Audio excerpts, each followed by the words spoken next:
Welcome! In this tutorial, I'm gonna show you or teach you how to turn on DMs for everyone on Discord using your computer. So if you want to know how I did it, just keep on watching. So first of all, you want to open your Discord.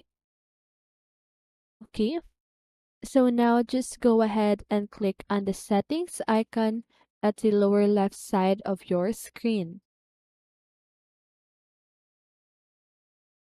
Okay, so once you've clicked on it, just go ahead and click on Privacy and Safety.